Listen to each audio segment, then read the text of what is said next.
Esto es Transiciones y Escenarios. Conversaciones sobre energía y ambiente. Bienvenidos al sexto episodio de Transiciones y Escenarios. Mi nombre es Francisco Subeldía, ingeniero químico argentino, transmitiendo desde Chicago. Y hoy lo tenemos a Luis Boscan, nuestro colega en Navaja, Kenia. ¿No es cierto, Luis?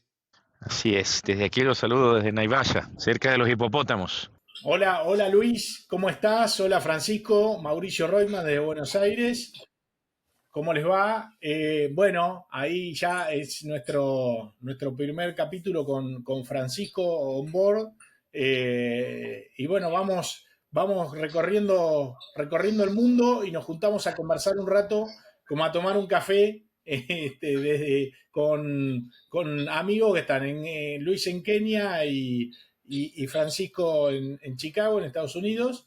Así que, a ver, Luis, contanos un poco. Nos decía que estabas en Kenia. ¿Qué estás haciendo en Kenia? ¿Estás trabajando con temas del sector eléctrico en Kenia? Y nos pareció súper interesante, hablando con Francisco y en alguna conversación que tuvimos con vos también, discutir esto que tiene que ver con el trabajo, con cómo funcionan con las reformas en el sector eléctrico de Kenia, para hacer algunas analogías, para tratar de entender qué podemos aprender para Latinoamérica, ¿no? Que es un poco el foco con el que recorremos todos los temas en este podcast. Contanos un poco. Bueno, yo llegué hace un par de días aquí a Kenia para reunirme con representantes del sector energético de Kenia en el marco de la cooperación entre Dinamarca y Kenia. Le estamos proveyendo asistencia técnica y nos estamos reuniendo con varios stakeholders, eh, con el principal generador del país, con el regulador del sector eléctrico, con el dueño del sistema de transmisión y con la antigua compañía que era verticalmente integrada.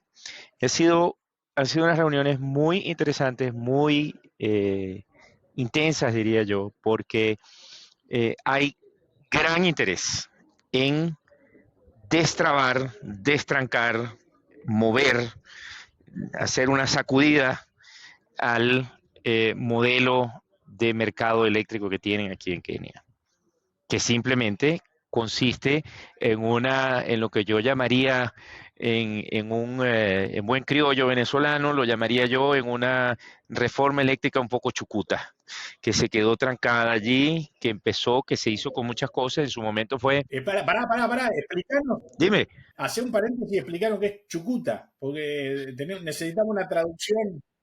Bueno, chucuto quiere decir cuando tú tienes algo de repente lo cortas así, de repente y lo cortas mal, así, ¿entiendes? O sea, así o sea, como que si te quedas sin un brazo o algo así, o te quedas sin un... En Argentina decimos que está atado con alambre. Así mismo. Bueno, entonces, muchas cosas interesantes aquí en Kenia, porque no estamos hablando de la reforma del mercado típica, donde todas las instituciones están de acuerdo, todo funciona bonito, todo el mundo está de acuerdo. No, hay mucho escepticismo. Por alguna parte de los actores hay escepticismo en ir hacia un mecanismo de mercado decididamente, y por otra parte hay un grupo de gente que dice o hacemos esto o perdemos, o nos va muy mal. Porque ahorita hay que entender otra cosa. Kenia es un sitio en África del Este que es la gran esperanza de África, en muchos aspectos. Y bueno, yo los dejo, hasta ahí se los dejo, pregunten lo que ustedes quieran, pero vamos, y ahorita les voy a decir por qué, vamos a ver. La pregunta que me surge, Luis, dijiste que te habías reunido con una compañía que previamente estaba verticalmente integrada. ¿Qué es lo que pasó con esa compañía? ¿Quedó reducida a un solo sector de la cadena de generación? ¿Qué rol tiene ahora? No, Francisco, fíjate que lo que pasó allí, estoy hablando de Kenya Power ahorita. Kenya Power es una compañía que tiene mucho más de 100 años de historia aquí. Fue la primera compañía de electricidad en Kenia, Y ellos en el año 2004 vendieron todos los activos de generación y se se los vendieron a KenGen, que es el principal generador, que tiene 60% de la capacidad. Aquí hay bastantes productores independientes de electricidad, pero ellos se quedaron con la red de distribución, con sirviendo la parte de retail, la parte de suministro directo de cara al consumidor, y también tienen algunos activos de transmisión. Por eso es que decía que todo esto fue chucuto, porque allí se paró, terminó un poco incompleto, ¿no? Y se creó también una compañía de transmisión que tiene parte de los activos de transmisión, pero no los tiene todos. La situación es compleja, entonces, en ese sentido. Luis, a ver, yo lo miro un poco desde la óptica de la experiencia de Argentina, de la reforma en los años 90. Entiendo, un poco me paro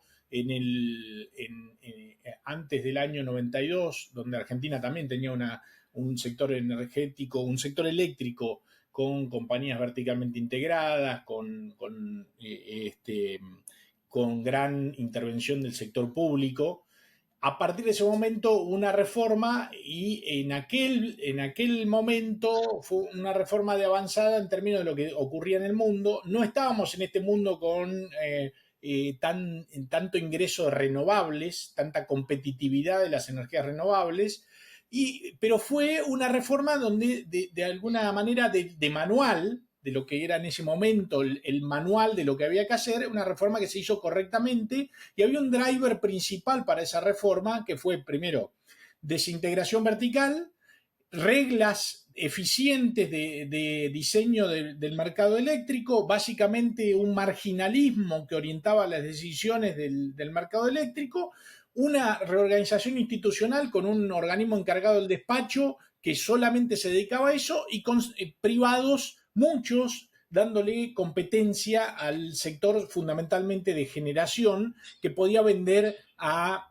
distribuidoras y a industrias, ¿sí? Y tanto transporte como distribución con monopolios regulados, también con un regulador autónomo, ¿sí? Eso tuvo también un driver que fue el gas económico, barato en ese momento, y que permitió que eso haya tenido buenos resultados y que mejoró la eficiencia. Realmente después vinieron problemas macroeconómicos que rompieron un poco ese buen desempeño. ¿Cómo ves hoy y hacia dónde iría ese nuevo empujón a la reforma del mercado eléctrico en Kenia que vos estás analizando?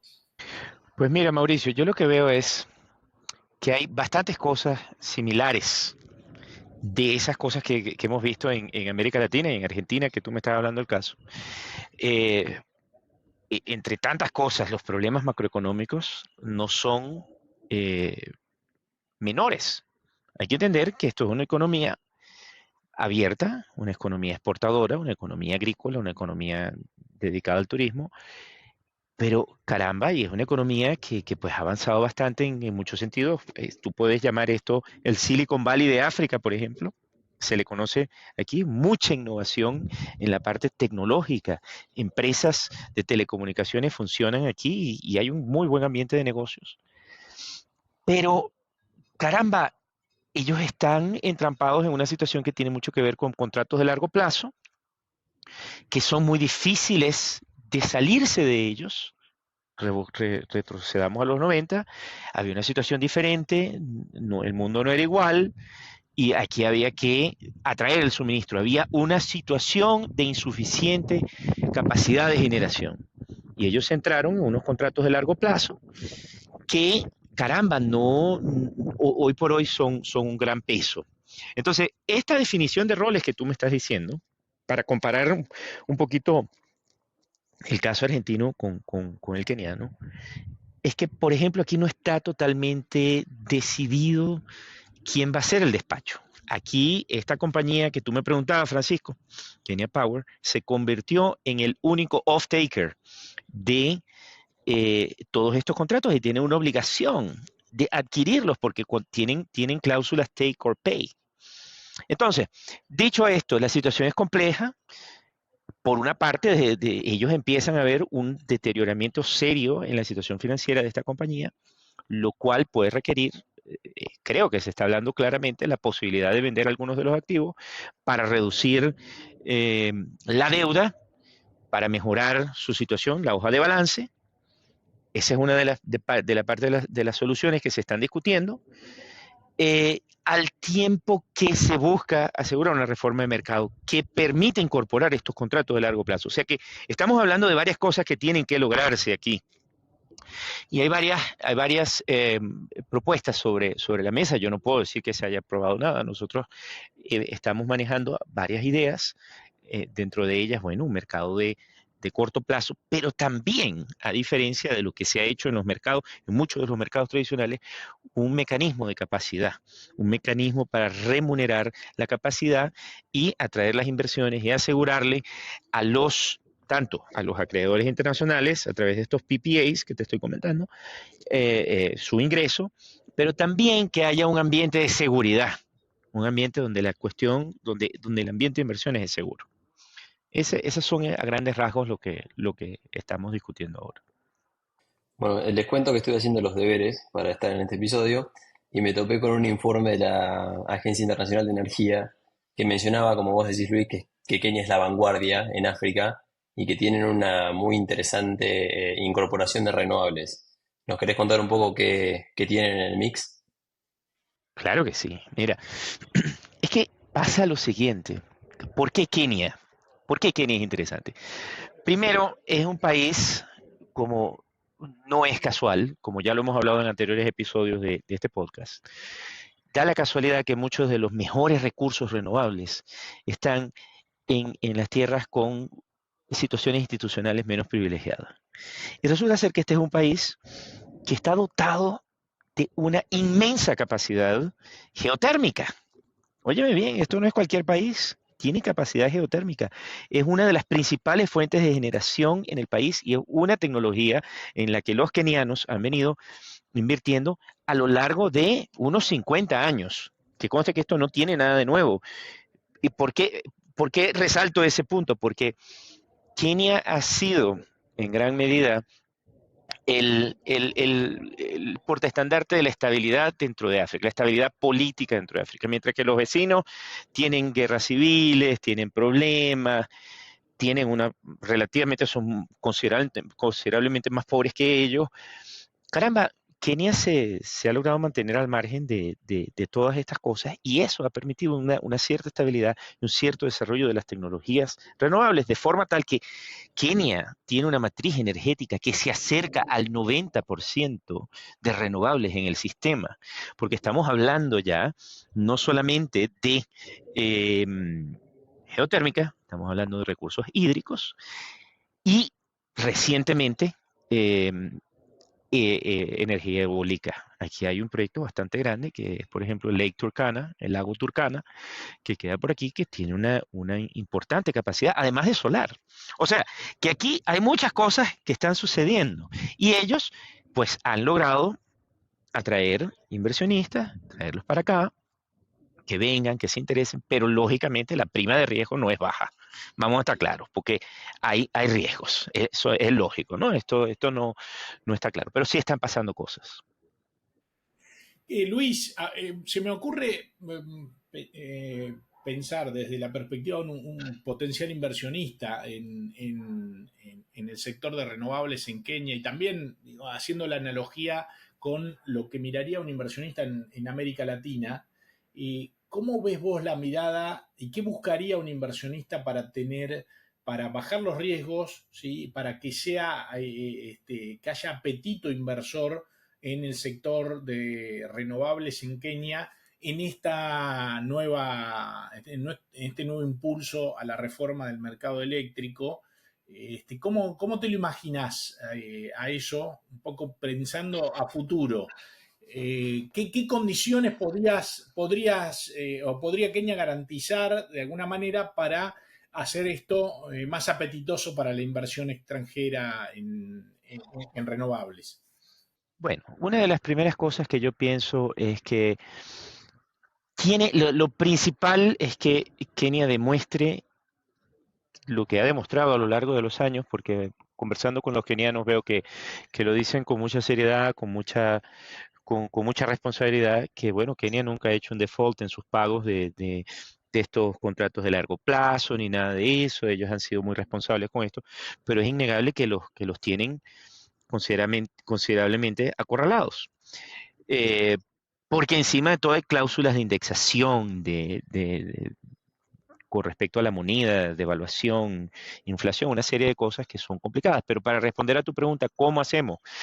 Mira, yo pienso que una reforma de mercado va a darle a los inversionistas mayor seguridad, una mayor claridad de que las condiciones, de que ellos van en serio, de que ellos están buscando sanear su sistema, de que ellos están buscando hacerlo más sólido financieramente y de que ellos están buscando ir hacia una situación que no es la actual. Es muy importante, en concreto, que haya mecanismos para establecer contratos de largo plazo aquí. Esa es una de las principales preocupaciones. Y que cualquier inversión esté anclada a la nueva demanda que se espera que se genere. Hay que tener en cuenta que Kenia necesita que su demanda crezca. En este momento tenemos una situación de exceso de capacidad instalada con respecto a la demanda. O sea, la situación no es como en los 90, sino la situación es al revés. La demanda es baja, la capacidad es muy alta. Y es muy importante entonces que haya un anclaje en proyectos que ayuden a expandir la demanda. Y esta demanda se está expandiendo. De que eso está ocurriendo, está ocurriendo. Luis, leí que tenían como objetivo que toda la población tenga acceso a a la electricidad para 2022. ¿Lo lograron o el crecimiento de la demanda es porque aún están trabajando sobre eso? Pienso que aún están trabajando. Fíjate tú que si tú ves las cifras del Banco Mundial, las cifras oficiales del Banco Mundial, tú te vas a dar cuenta que ellos dicen, mira, Kenia está en aproximadamente un 72, 73% de acceso de la población a la energía. Esto es una cifra altísima cuando uno la compara con Tanzania, con Uganda o con la misma Etiopía, que estamos aquí, tenemos frontera con Etiopía, donde Etiopía tiene por el contrario, estamos hablando de algo por el 40%, que es bajísimo. Claro, en el contexto africano eso es, bueno, digamos que ellos han mejorado, pero a lo que voy es a lo siguiente, ha habido un incremento dramático en el acceso a la electricidad. Eso ha sido uno de los logros principales. Y ellos tienen una visión de que al 2030 ellos quieren convertirse en un país de ingreso mediano. Ellos tienen esa clara ambición. Ellos quieren subir a una categoría diferente. Ellos quieren llegar a otro nivel. ¿Qué es lo que sucede en realidad? Y aquí sucede una paradójica, una paradoja tecnológica. Tú, Francisco, que eres ingeniero, chico, aquí eso lo miden desde el punto de vista de que, mira, yo te pongo aquí la línea de transmisión y bueno, y te pongo el transformador hasta cerca de tu casa. Pero en realidad, la conexión de tu casa al distribuidor, al punto de conexión en la red de distribución, generalmente no está y requiere un desembolso de la gente a título personal. ¿Me explico? Entonces las estadísticas te dicen una cosa, pero lo que está sucediendo en la realidad te dice otra. Ya me explico lo que ocurre. O sea que tal vez esa cifra está un poquito sobreestimada, pero definitivamente. Yo conversé el otro día con un señor que me estaba llevando al aeropuerto y él me dice, no, mira, aquí de verdad que 60-40, o sea, ya 60% de la población tiene, si su estimación, no estadística ni nada de eso, así, rule of thumb, él me dijo, no, 60% de la población. Yo le pregunto, ¿y cómo ha mejorado esto? ¿Cómo ha cambiado esto en 20 años? Tú no te imaginas, esto es otra cosa. Esto es otra cosa, esto es otro país con respecto al que era hace 20 años. Aquí llegábamos a nuestros pueblos, a nuestras aldeas, a nuestros sitios, y sencillamente no teníamos electricidad. Entonces, ahí tienes un desarrollo que está llevándose. Luis, te consulto, a ver, sobre esta realidad que vos ves y esta potencial reforma, un nuevo impulso a la reforma. ¿Cómo lo ves en términos de, bueno, primero alcanzar los objetivos de que sea una reforma que llegue a buen puerto? Y cuáles son las debilidades, los principales desafíos que tiene ese proceso. ¿Sí? Después te voy a preguntar, después vamos a hablar de qué implica esto para Latinoamérica, pero me gustaría que hoy me digas vos cuáles ves que son los principales desafíos para avanzar en esa reforma, en esta nueva etapa. Bueno, yo te voy a decir que esto tiene mucho que ver con la parte política. Por ahí va la decisión. Porque como hacemos mucho en América Latina para de una vez establecerte el paralelo, nosotros en Latinoamérica somos buenísimos para escribir leyes y para escribir cositas y papeles y creemos que tenemos un decreto y logramos todo. De eso sé yo bastante, que vengo de Venezuela. Han cambiado hasta la Navidad de fecha, así que... Todo lo cambiamos y por ejemplo, yo te puedo decir siempre que antes de que llegara Hugo Chávez al poder, había una ley de rediseño del mercado eléctrico que fue engavetada. Eso se me parece mucho a lo que pasa aquí también. Ellos tienen una ley buenísima, ellos tienen una ley del 2019 que ya lo tiene todo listo y te dice tenemos que hacer esto, tenemos que hacer aquello, pero en la práctica nada de esto está sucediendo. La voluntad es política. Y tú te preguntas por qué lo político. Me atrevo a especular, con todo respeto a los colegas kenianos con los que he venido hablando, que aquí puede haber algunos intereses velados.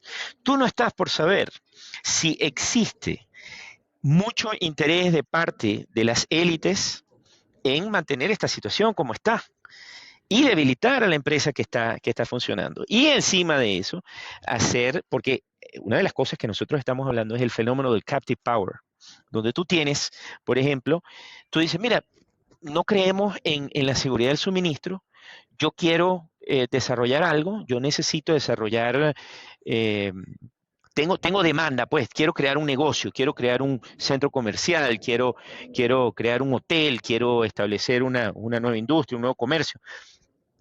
¿Qué te sale más fácil? Contrata, estableces un PPA que está fuera de la red, no le contribuyes ningún costo a la red, te vas behind the grid y resolviste tu problema. Y encima de eso vienes y le vendes a la gente. O sea que aquí el riesgo, diría yo que hay mucho político en este asunto, que se me parece mucho a algo que tú y yo conocemos, que nosotros conocemos de América Latina, no sé, por ahí. No sé de qué hablas. Ahí, en esto último que dijiste, yo estaba haciendo algún paralelismo y un programa en Argentina que es el MATER, el mercado a término de energías renovables, que permite, aún en un contexto un poco más regulado de lo que eran los 90, con bastante más intervencionismo del Estado, permite también tener cierto mercado desregulado, ¿sí? Donde los privados, como vos decís, las industrias pueden ir y establecer contratos de largo plazo de provisión de energías renovables, al mismo tiempo y sin hacer una reforma del propio mercado eléctrico en términos generales, pero abriendo como una parte del mercado a esa potencial competencia y de regulación. ¿Eso lo ves posible que la reforma empiece a ser un poco desde afuera hacia adentro? O sea, liberando algunas partes y que eso presione a que, si funciona, vaya por el core del mercado. Yo lo creo, Mauricio, porque si tú te pones a ver la regulación que es muy punitiva, si venimos y decimos, tú no puedes hacer esto, tú le dices eso a la gente que quiere hacer sus negocios, que necesita seguridad del suministro, los vas a desalentar. Y de repente desalientas algo un modelo de negocio que, caramba, te puede funcionar, que puede resolver un problema y que puede darle el impulso que el país necesita, porque al final de cuentas, ¿qué es lo que necesita? Necesitas energía limpia, necesitas seguridad, necesitas una cantidad de cosas. Y yo pienso que lo que podría hacerse es crear dentro de la regulación una forma de brindarle un acceso que no haga mella o que por lo menos contribuya de alguna forma al sistema colectivo, ¿no? Que es otro de, las de los grandes temas. Sí, aquí hay un montón de microgrids. Aquí en Kenia ha sido un tema muy importante todo esto del desarrollo de los microgrids. Porque tú no vas a estar esperando que si tú tienes ponte tú, mira la dimensión del asunto, y eso es lo que me parece apasionante de aquí. Aquí se conjugan, en esta parte del mundo, se conjugan el tema del desarrollo, de lo que conocemos como desarrollo, no crecimiento, estoy hablando de desarrollo, porque si tú no tienes electricidad, tú no tienes internet, y si tú no tienes internet, tú no tienes educación. Y existen unas limitaciones a la población, a los niños, a la educación, unas barreras inmensas. Entonces, caramba, tú no puedes ponerte a esperar a que la red se desarrolle completa, necesitas darle soluciones inmediatas. Entonces, hay una combinación de elementos, acceso a la red, renovables, que ya ellos tienen mucho de esto, y crecimiento e inclusión y desarrollo hacia un estadio superior de desarrollo. Esos son los grandes elementos. Por eso es que me parece apasionante el trabajo desde aquí. Luis, tengo una pregunta más sobre el perfil energético de Kenia, que también viene de este informe de la IEA, que tenían como objetivo incrementar la economía, multiplicar el tamaño de la economía 6 veces y media, tan solo duplicando el consumo energético. ¿Cuál es el truquito ahí? ¿Qué es lo que pasa detrás de esos números? Pues sí, fíjate a ver si yo, quizás soy yo el que no los está entendiendo bien, pero yo tengo una teoría. Eh, pienso que tiene que ver con el exceso de capacidad instalada.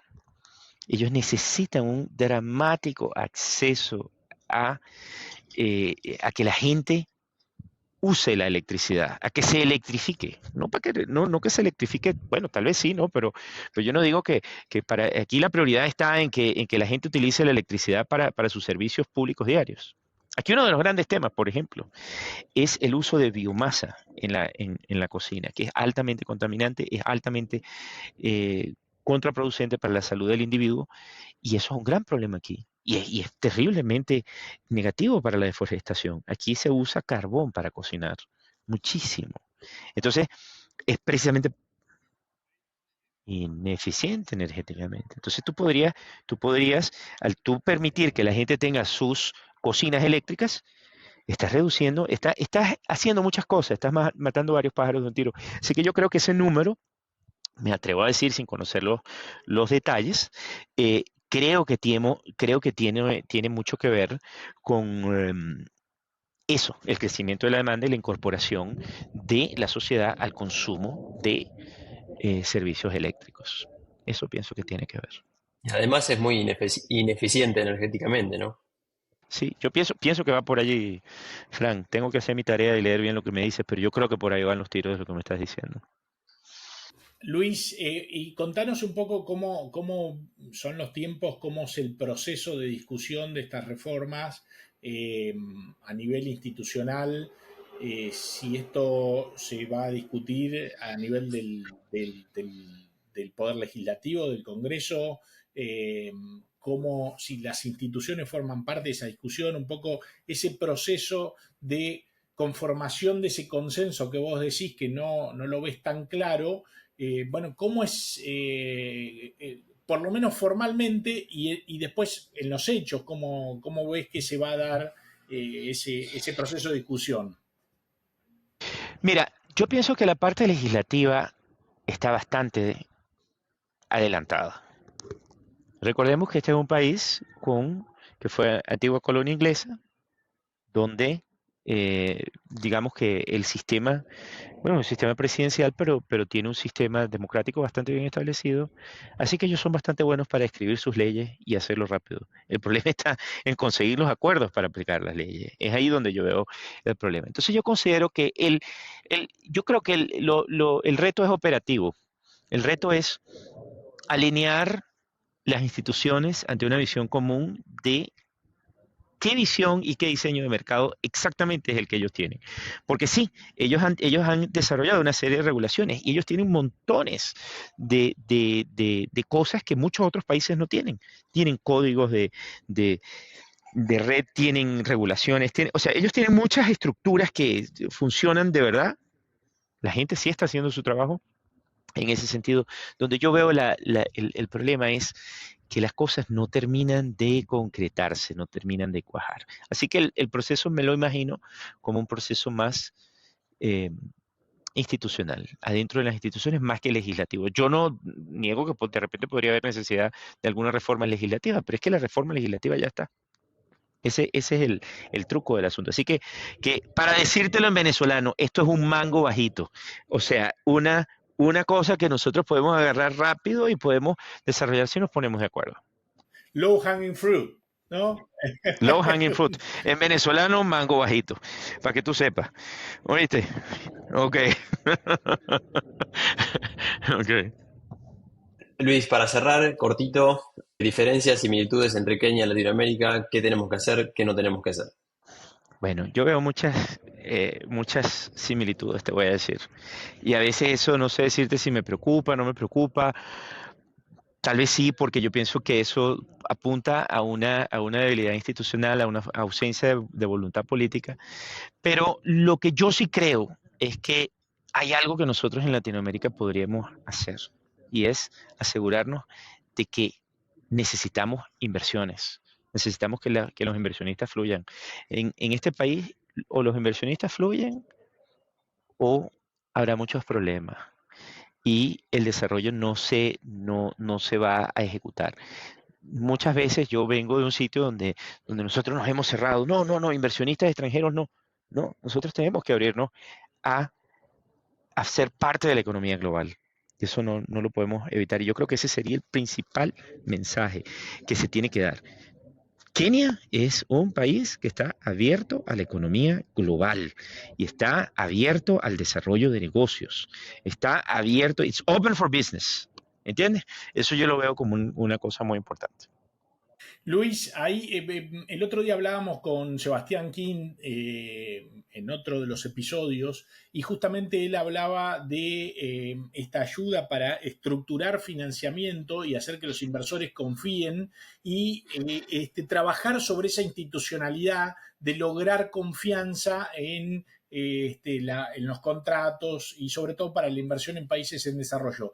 ¿Pensás que algo de esto que hablamos con Sebastián, esos instrumentos, esas garantías internacionales, pueden servir de alguna manera?